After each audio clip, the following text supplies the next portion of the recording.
Alors, shalom à tous. Nous sommes en avril 2023 et je me suis permis un petit break avec l'enseignement sur la Genèse afin de voir avec vous ce sujet très en vogue, mais surtout très sensible, je dirais même plus ultra sensible en ces temps de la fin.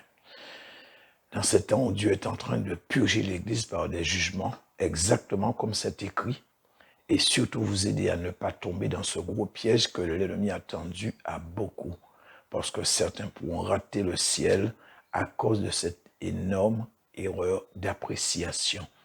Donc vous avez vu le titre, c'est quoi un faux prophète?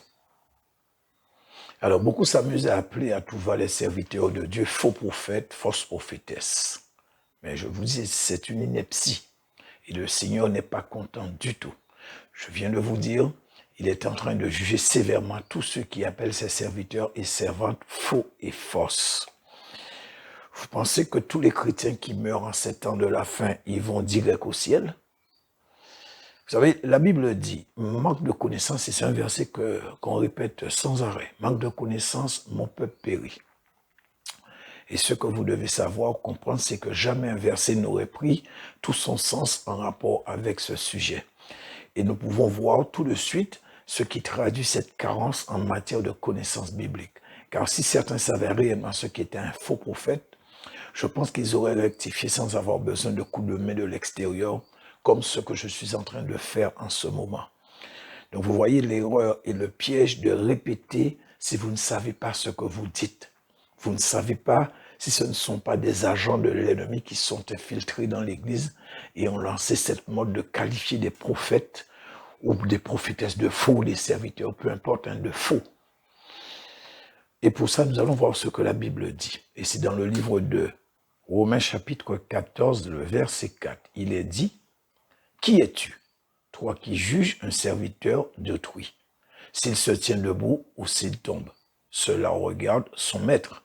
Mais il se tiendra debout, car le Seigneur a le pouvoir de l'affermir. » Alors, nous pouvons voir d'emblée là que Paul met en garde tout de suite ceux qui s'amusent à appeler faux les serviteurs de Dieu.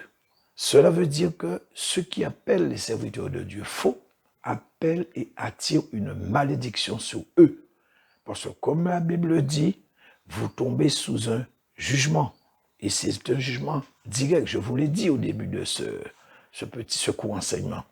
Un pasteur, un prophète, un docteur de la loi, un apôtre, un évangéliste, peu importe, sont tous au service de Dieu dès lors qu'ils sont appelés au ministère. Donc, peu importe ce qu'ils peuvent faire, ça ne change pas leur statut. Ils sont et restent, demeurent serviteurs de Dieu, vaille que vaille. Pourquoi?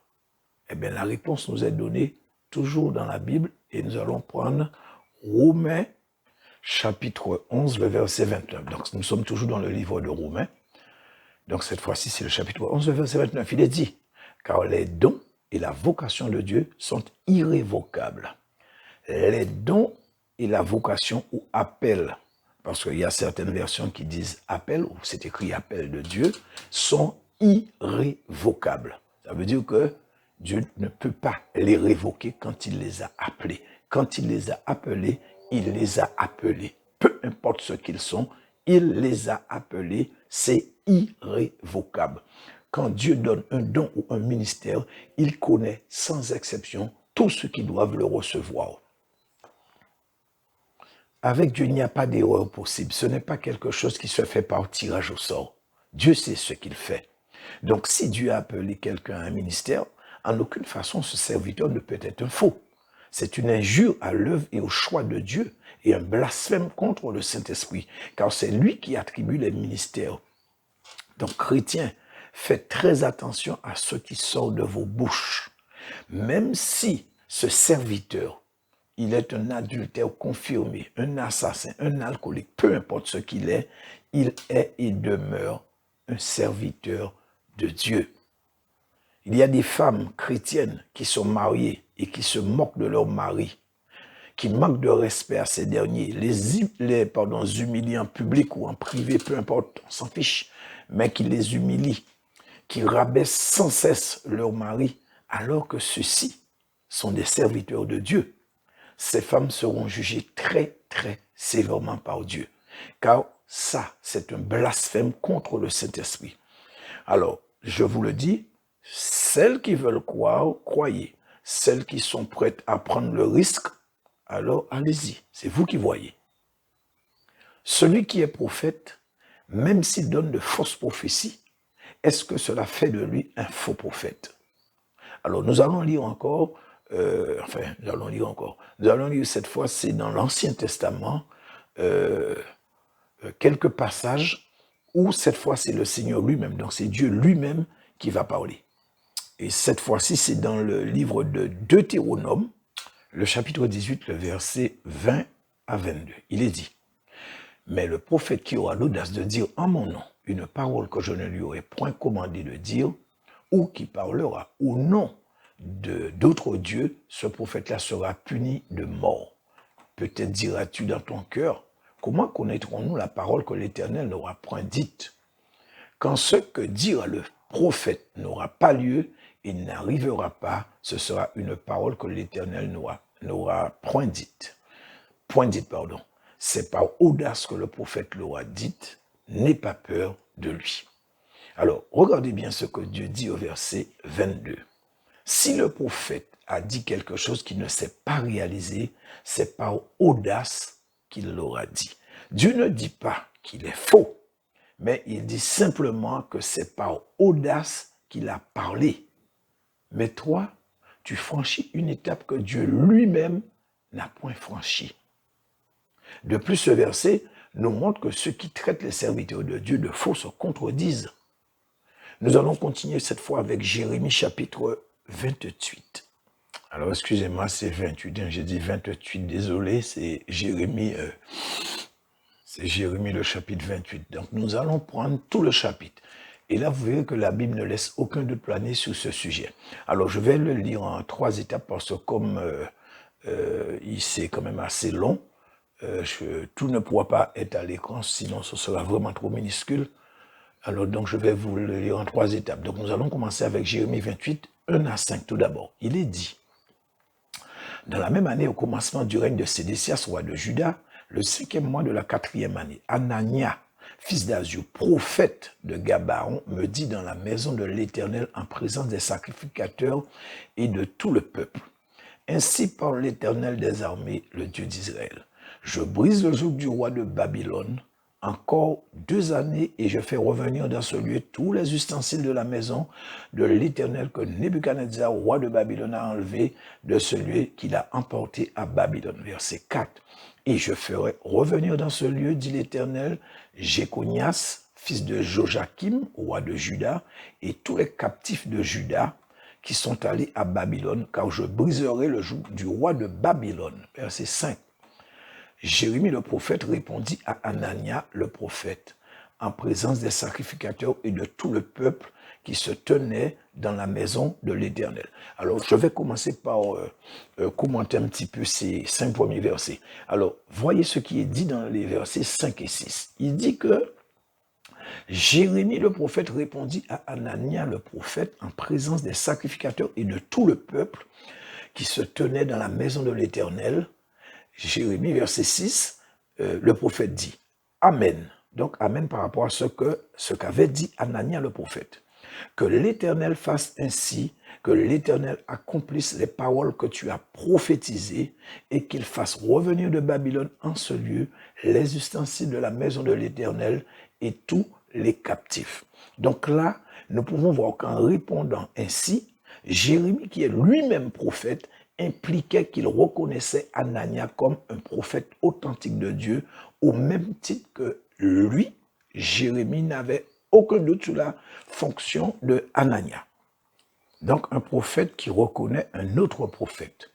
Et cette fois, nous allons lire les versets 6 à 11. Il est dit, verset 6, Jérémie le prophète dit « Amen, que l'Éternel fasse ainsi, que l'Éternel accomplisse les paroles que tu as prophétisées et qu'il fasse revenir de Babylone en ce lieu les ustensiles de la maison de l'Éternel et tous les captifs. » Verset 7 seulement. Écoute cette parole que je prononce à tes oreilles et aux oreilles de tout le peuple. Verset 8, les prophètes qui ont paru avant moi et avant toi, dès les temps anciens, ont prophétisé contre des pays puissants et de grands royaumes, la guerre, le malheur et la peste.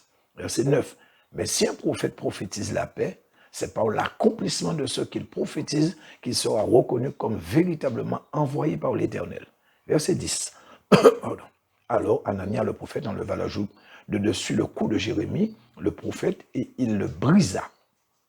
Verset 11. Et Anania dit en présence de tout le peuple, ainsi par l'Éternel, c'est ainsi que dans 2 années, je briserai de dessus le cou de toutes les nations le joug de Nebuchadnezzar, roi de Babylone.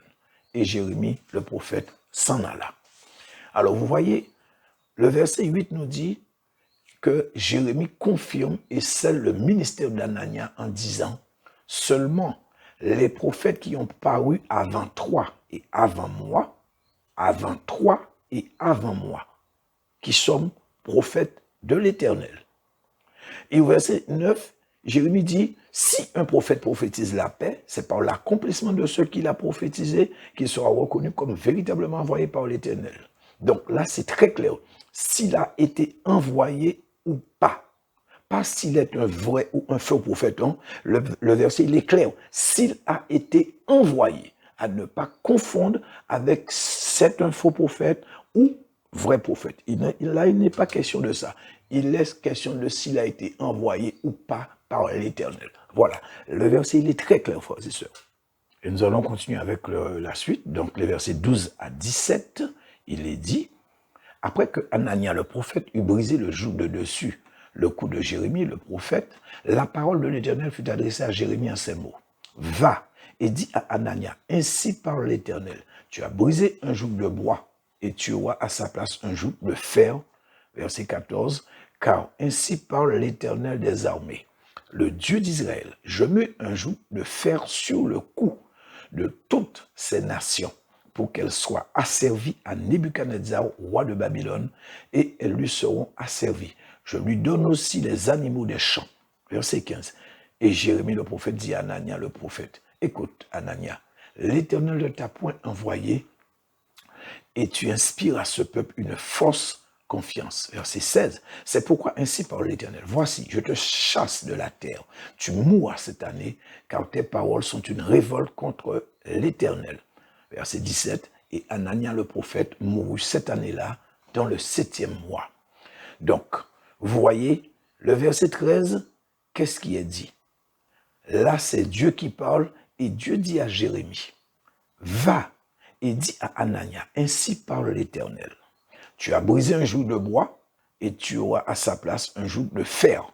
Verset 14, car ainsi parle l'Éternel des armées, le Dieu d'Israël. Je mets un joug de fer sur le cou de toutes ces nations pour qu'elles soient asservies à Nebuchadnezzar, roi de Babylone, et elles lui seront asservies. Je lui donne aussi les animaux des champs.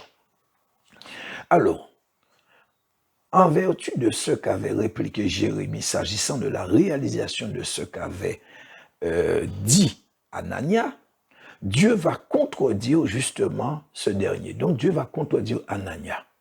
Mais est-ce que Dieu a dit à Jérémie, va et dit au faux prophète Anania, alors que Anania a prophétisé des mensonges? Mais Dieu ne lui a jamais dit, à Jérémie, va et dit au faux prophète Anania. Nous n'avons pas vu ça là, c'est pas écrit du tout. Donc, ça veut dire quoi? Ça veut dire que Dieu aussi reconnaît également Anania comme étant un prophète. La seule chose, il l'a simplement contredit parce que Anania, il a menti. Parce que dans un premier temps, Dieu n'avait pas envoyé Anania. Et dans un deuxième temps, le prophète Anania n'a fait que réaliser ce qui est écrit dans Deutéronome, ce que nous avons lu au début de ce court enseignement. Anania, il a parlé par audace. C'est ce que nous disait le livre de Deutéronome. Et au final, les versets 15 à 17 nous disent que Jérémie fit ce que l'Éternel lui commanda. Il retourna voir Anania et il lui dit, écoute Anania, l'Éternel ne t'a point envoyé. Vous voyez, Jérémie n'a pas dit, tu es un faux prophète, mais simplement, l'Éternel ne t'a point envoyé. Dieu non plus ne lui a pas dit d'aller dire à Anania qu'il était un faux prophète. Dieu n'a pas dit ça à Jérémie. Dieu s'est abstenu de dire ce genre de choses parce qu'il sait qu'il a appelé Anania en tant que prophète. Donc alors ce qui se passe en ce moment avec beaucoup, quand Dieu leur donne un message, ils ne restent pas sur ce que Dieu leur a donné. Ce que Dieu leur a dit de dire, ils ne restent pas dessus. Ils ont besoin de faire du zèle et ils ajoutent ce qui vient de leur chair. Par conséquent, eux aussi, ils font ce qui est écrit dans le livre de Deutéronome. Ils parlent par audace. Donc, un jugement est tombé sur Anania, exactement comme ça a été écrit, ou du moins comme c'est écrit dans le livre de Deutéronome. Et comme l'a dit également le prophète Jérémie, et nous avons vu qu'il est écrit que Anania mourut cette même année, le 7e mois. Parce que c'est ce que Dieu avait dit à Jérémie. Malgré que le prophète Anania avait retourné sa veste, à aucun moment nous voyons que Jérémie ou même Dieu a appelé Anania faux prophète. Mais il est demeuré prophète, il est resté prophète jusqu'à sa mort. Donc, comprenez frères et sœurs, quand un prophète donne des prophéties, même si ces prophéties sont fausses, même si Dieu te dit qu'il n'œuvre plus pour lui, ça ne fait pas de lui un faux prophète. Certes, ces prophéties peuvent à ce moment-là s'avérer être fausses, mais il s'est simplement écarté ou égaré et a fait comme le prophète Anania. C'est tout. Mais il reste, il est et reste, vaille que vaille, un serviteur de Dieu, un prophète de Dieu. Parce que c'est ce qu'il a comme appel, c'est son ministère, c'est à ce que Dieu l'a appelé. Au même titre que Anania. Ça se pourrait même qu'il serait passé de l'autre côté et qu'il travaille ou est au service de l'ennemi, le diable. Mais son appel ou son ministère demeure toujours sur lui. Il est toujours prophète. Il n'est pas un faux prophète. De plus, en fonction de la prophétie donnée, ça se pourrait qu'il y ait eu repentance ou encore, donc il y a Dieu peut-être lui aurait demandé de prophétiser sur un truc, je ne sais pas, pour la repentance de telle ou telle personne au pays, et peut-être que les gens se sont repentis, ou il y a eu des prières, ou peut-être Dieu a décidé de retarder la prophétie, ou de reporter la prophétie, voire de l'annuler carrément, comme ça c'est déjà produit, par rapport à ce qu'il avait dit. Mais certains tombent tout de suite dans un déni. On aurait dit qu'ils n'attendaient que ça, et on entend partout faux prophète, fausse prophétesse. Maintenant, on appelle, c'est FP pour dire faux prophète. Mais dans tout ça, je vais vous poser une question.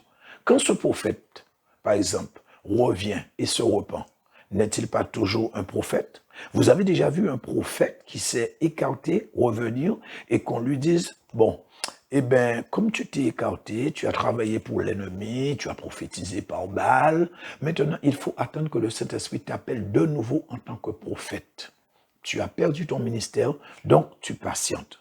En tout cas, on n'a jamais répertorié un cas de ce genre dans la Bible, ou même sur les réseaux sociaux, même dans les églises, ou je ne sais pas. Vous n'avez jamais entendu ce genre de choses. Jamais. Il demeure toujours un prophète ou une prophétesse, serviteur ou servante de Dieu. Mais simplement, il a arrêté de travailler pour l'ennemi et ils reviennent à Dieu. Est-ce pour autant, vous allez les appeler ex-faux prophètes? Non. Non.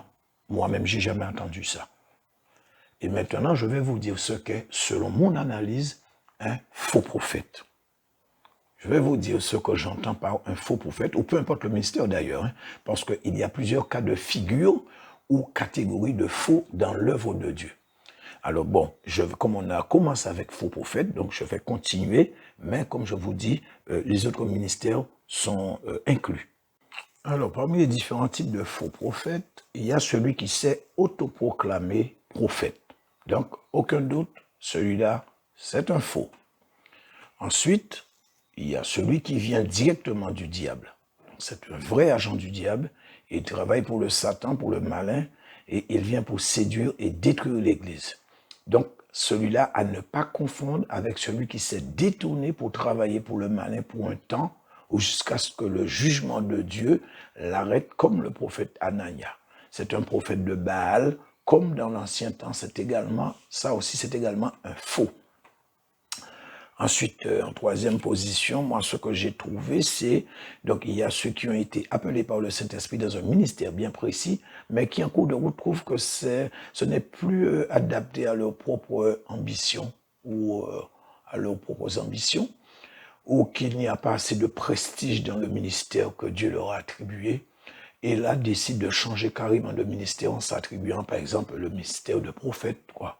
Donc, ça aussi, ça, il n'y a aucun doute. Celui-là aussi, c'est un faux. Ensuite, en quatrième position, il y a encore ceux qui peuvent faire l'objet d'une nomination par un autre serviteur dans le ministère, par exemple, prophétique. Donc, en tant que prophète, soit parce qu'il donne une belle dîme, une grosse dîme, ou encore, il est, on va dire, il est rentable pour l'Église. Il peut peut-être avoir cédé à titre gratuit une salle pour les réunions, pour l'Église. Et à ce moment-là, on peut effectivement lui donner, lui attribuer le ministère je dis, bon, ça peut arriver, hein, en tant que prophète. Peut-être qu'il peut commencer par autre chose et finalement, on va le faire par ses prophètes. Et ceci sans l'aval ou l'autorisation du Saint-Esprit. Et là, on va dire, c'est un ministère de convenance ou de complaisance. Et donc là aussi, on a également affaire à un faux. Alors, ça, prophète ou peu importe, hein. Ensuite, en cinquième position, il y a le ministère de succession. Donc, entendez par là une sorte de dynastie de père en fils. Alors, le père était pasteur, ou peu importe, hein. Donc, il va nommer son fils pour prendre le relais.